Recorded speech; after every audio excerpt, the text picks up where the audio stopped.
Eles dizem que minha arte é surrealista. Mas como ser, se tudo que mostro em cores é minha própria vida? Frida nasceu em 6 de julho de 1907, no México. Teve a vida marcada por tragédias que a abateram desde cedo. Com 6 anos, teve poliomielite, o que a deixou com uma perna mais fina que a outra. Um acidente de ônibus a deixou imobilizada por muito tempo.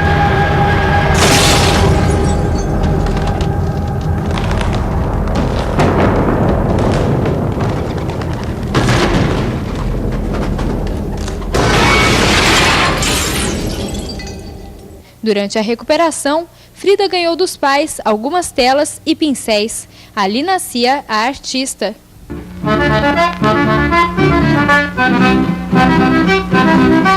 As obras feitas sem grandes intenções foram levadas para um pintor mexicano, o muralista Diego Rivera, que se apaixonou não só pelos quadros, mas também pela própria Frida.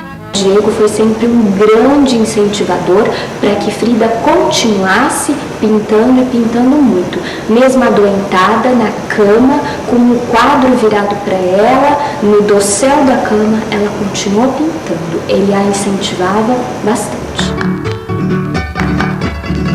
A arte considerada surrealista, para Frida era apenas um retrato do que ela vivia. Ela mesma questionava essa classificação. Ficaria um pouco complicado a gente enquadrá-la dentro de um movimento específico. Digamos que ela foi uma das maiores expressões da arte mexicana.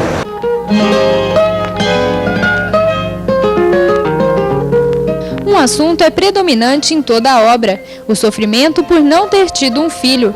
Nem o acidente, nem a morte da mãe ou as traições de Diego lhe causavam tanta dor. Ela teve 3 abortos e foram muito dolorosos. No final, ela acabou substituindo esse amor que ela daria para um filho por vários animais de estimação. Então ela tinha macaquinhos, tinha cachorro, enfim, tinha papagaio, tinha vários animais de estimação.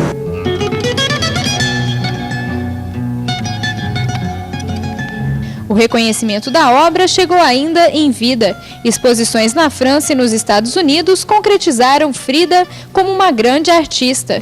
Se deu muito mais importância às questões amorosas, ao caso que ela teve com o próprio Trotsky. A obra da Frida, ela fica muito atrás dessas concepções da vida dela. Então, dessa particularidade de se aceita ou não aceita o marido ter amantes, se pode ou não pode tê-los também, e da questão da bissexualidade. Hoje em dia, eu acho que todas essas questões já foram ultrapassadas e que a obra dela é vista através sempre do ângulo da vida, mas como algo que tem seu valor próprio, que tem vida própria e por isso o é tão valorizada atualmente.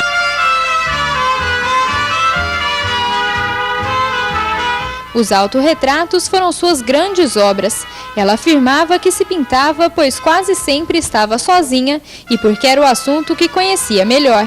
Ela passa por várias situações e cada autorretrato vai mostrar uma situação diferente.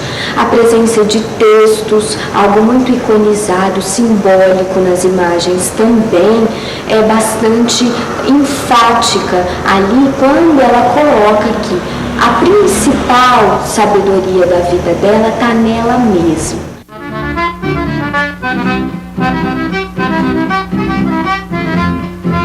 A obra, intitulada Duas Fridas, mostra a dualidade entre a Frida mexicana, que ela fazia questão de cultivar, e da Frida em contato com diferentes culturas. Em outras obras, ela se retratava como homem, mostrando o lado masculino que existia nela, ideias muito avançadas para a época. Existem várias Fridas dentro da mesma Frida. Por ser uma mulher tão madura, uma mulher tão intensa em tudo que ela fazia, seja no amor, seja no ativismo, seja na arte, ela dialogava com as várias Fridas que existiam dentro dela. Ali, ela provavelmente está passando de uma forma muito clara que ela havia se contagiado por outros ideais que não os mexicanos também, mas que permanecia viva aquela Frida mexicana.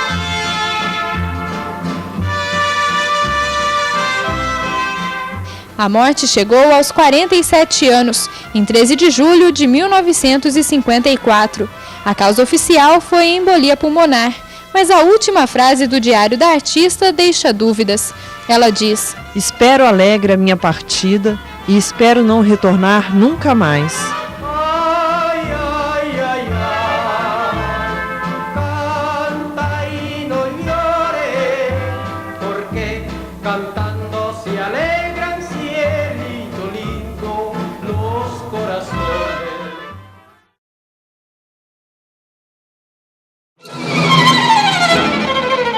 Enigmática, fascinante, inovadora e escandalosa. Essas são algumas características da pintura e da vida de Michelangelo Merisi da Caravaggio.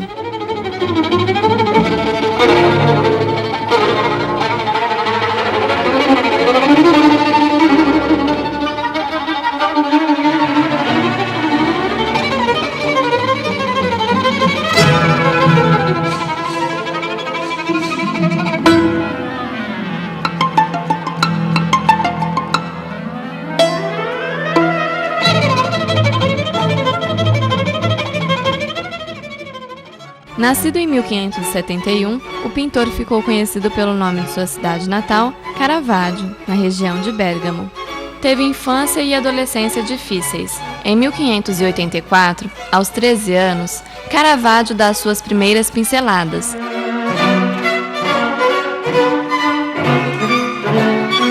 Um príncipe de Colonna soube dos talentos de Caravaggio e negociou um contrato de 4 anos com a oficina de Simone Peterzano.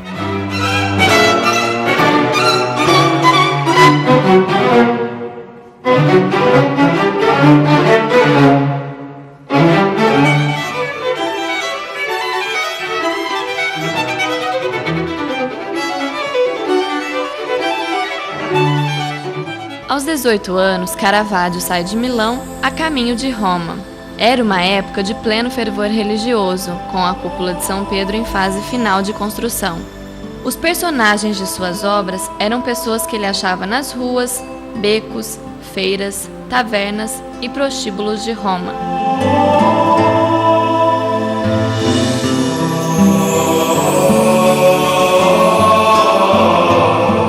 Alguns elementos são vistos de uma maneira muito mais aproximada ao cotidiano das pessoas. Então é evidente que essa interpretação ela é contrária ao que existia no momento do Renascimento, em que havia uma idealização da natureza, uma idealização das formas, uma busca da perfeição matemática, e Caravaggio busca os seus ideais no cotidiano, no dia a dia, portanto muito mais próximo à realidade. O tratamento revolucionário que ele deu à luz criou uma nova técnica chamada tenebrismo, que foi seguida por outros pintores.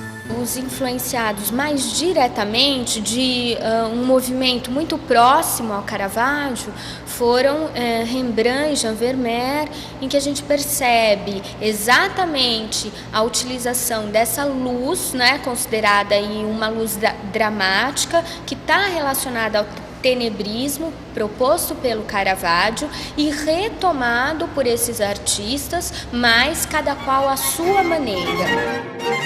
Descoberto pelo cardeal Del Monte, Caravaggio passou a pintar rostos masculinos com características femininas.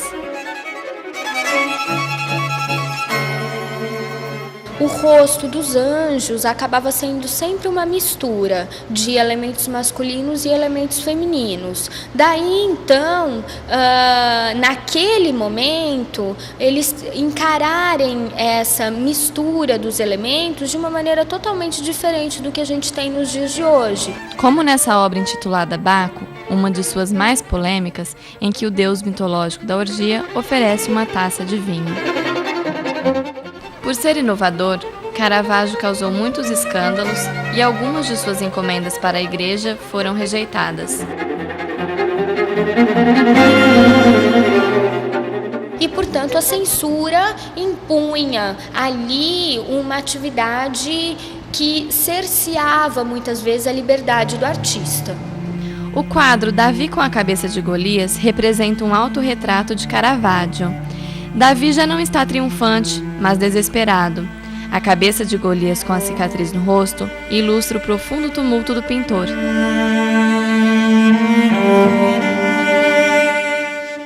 Caravaggio não causava espanto só pelas obras, mas também pelo forte temperamento. Frequentador de bailes e prostíbulos, acabou por matar com sua espada um jovem que ousou discutir com ele. Depois do assassinato, ele foge de Roma e instala-se em Malta, onde continua a vida boêmia. É nessa época que faz uma das obras mais melancólicas de sua carreira, o quadro A Flagelação. Logo vai para Nápoles e continua a se envolver em confusões. É encontrado morto numa praia deserta em 18 de julho de 1610.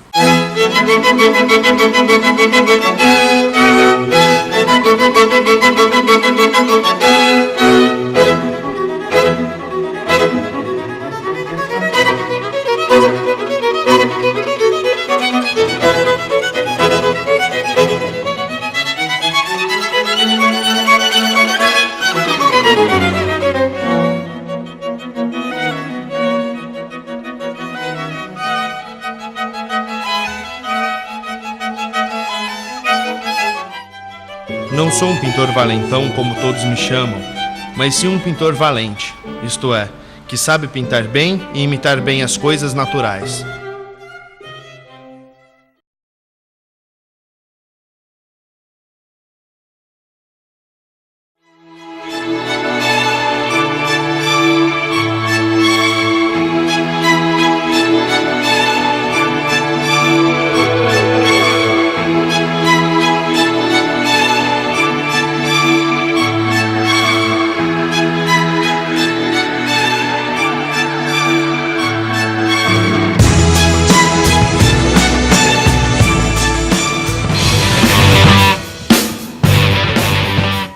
O pintor holandês Rembrandt nasceu em 1606 em Leiden.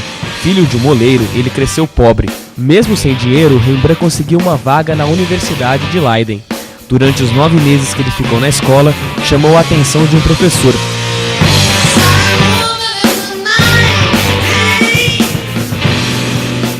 Ele percebeu o talento de Rembrandt e o ensinou a preparar as tintas, as técnicas básicas e a montagem das telas. Em 1629, Rembrandt foi descoberto pelo estadista e poeta Constantin Huygens, que conseguiu para Rembrandt importantes encomendas da corte de Hade. Como resultado desta conexão, o príncipe Frederick Hendrik foi cliente de Rembrandt até 1646. Ele realiza muitos retratos da corte de Hague, em Amsterdã, principalmente no início da carreira dele, em que ele era um pintor muito requisitado por uma Holanda enriquecida, uma Holanda mercantilista, em que aflorava uma quantidade de dinheiro bastante grande, que as pessoas tinham a possibilidade de patrocinar os artistas. Em 1623, Rembrandt vai a Amsterdã e passa 4 anos tendo aulas com vários pintores, entre eles Peter Leschmann. Os maiores triunfos criativos de Rembrandt são sobretudo os retratos de contemporâneos, autorretratos e ilustrações de cenas da Bíblia. Os autorretratos são considerados obras-primas, retratando-se de forma realista, sem nenhuma vaidade. Essa pintura de retratos era uma pintura geralmente em proporções menores e com um nível de detalhamento muito rico. Então, o nível de detalhamento, onde é que a gente percebe? Percebemos através dos detalhes das joias, dos emblemas, do chapéu, da indumentária, da roupa, das golas, do tecido, dos botões. Tudo isso vai garantir uma riqueza de detalhes muito grande. Em 1632, ele já é um pintor famoso na Holanda. É procurado para retratar a nobreza holandesa, já que na época ter a sua arte na parede de casa era considerado luxuoso. O sucesso dele aumenta ainda mais quando um ano depois faz o famoso quadro A Lição de Anatomia do Dr. Tump, que faz elevar as encomendas no ateliê. Yet the sun refused to shine. I would still be loving you.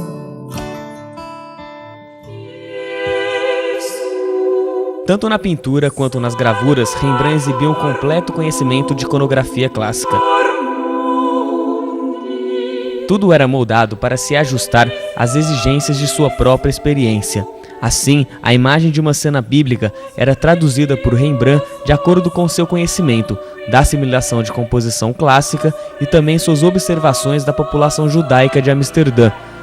Sua admiração pela condição humana fez com que fosse considerado um dos grandes profetas da civilização.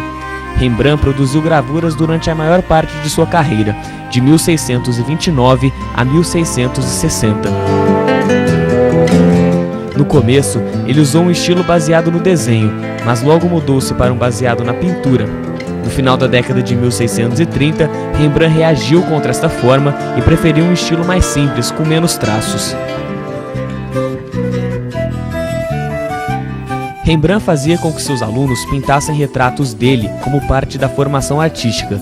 Por isso, hoje em dia, é difícil saber ao certo quantos autorretratos são realmente de sua autoria. A maioria dessas pinturas mostra Rembrandt em trajes de fantasias da época ou fazendo trejeitos faciais. Em 1634, ele se casa com uma mulher da alta sociedade holandesa e frequenta as casas das famílias mais tradicionais do país. O artista fica conhecido na Europa e começa a aceitar alunos.